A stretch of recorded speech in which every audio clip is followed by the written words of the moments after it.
Vision को पूरा करने की दिशा में एक ऐतिहासिक कदम है। इसका विजन सहकारिता के जरिए समृद्धि लाकर 2047 तक विकसित भारत का निर्माण करना है। इस नीति का मिशन छोटी छोटी सहकारी इकाइयों को बढ़ावा देना और प्रत्येक गांव में कम से कम एक सहकारी इकाई स्थापित करना है। उन्होंने बताया कि सहकारिता मंत्रालय ने पर्यटन, टैक्सी, बीमा और हरित ऊर्जा जैसे क्षेत्रों के लिए विस्तृत योजना तैयार की है। खासतौर से टैक्सी और बीमा क्षेत्र में बहुत कम समय में शानदार शुरुआत की जाएगी। इस साल के अंत तक हम सहकार टैक्सी ले आएंगे जिसमें सीधा मुनाफा ड्राइवर के पास जाएगा।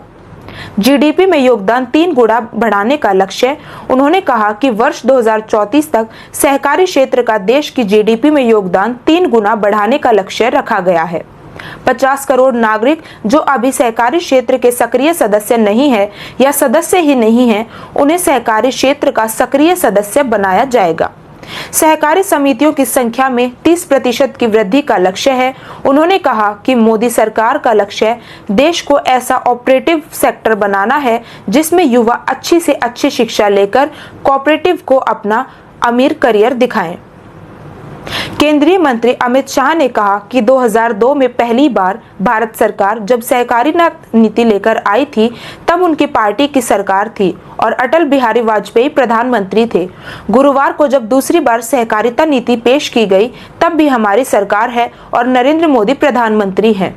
शाह ने कहा कि जो पार्टी सरकार के दृष्टिकोण और भारत के विकास के लिए आवश्यक चीजों को समझती है वही सहकारिता क्षेत्र को महत्व दे सकती है। सबके विकास का मॉडल बनाएंगे। सहकारिता मंत्री ने कहा कि मोदी सरकार ने लक्ष्य रखा है कि 2027 तक हम विश्व की तीसरी सबसे बड़ी अर्थव्यवस्था के तौर पर उभरेंगे। इसके साथ साथ 140 करोड़ नागरिकों के सम विकास की भी जिम्मेदारी भारत की है। भारत का मूल विचार एक ऐसा मॉडल बनाने का है जिसमें सबका सामूहिकता के साथ विकास हो, सबका सम विकास हो और सभी के योगदान से देश का विकास हो। मरणासन सहकारिता क्षेत्र का कायाकल्प। अमित शाह ने कहा कि पीएम मोदी ने आजादी के लगभग 75 साल बाद सहकारिता मंत्रालय बनाया। उस समय सहकारिता क्षेत्र एक प्रकार से जीर्ण शीर्ण अवस्था में था।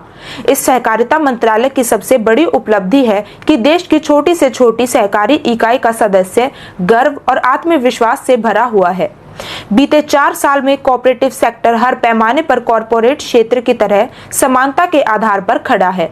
2020 से पहले कुछ लोगों ने सहकारिता को मृतप्राय क्षेत्र घोषित कर दिया था, लेकिन आज वही लोग कहते हैं कि सहकारिता क्षेत्र का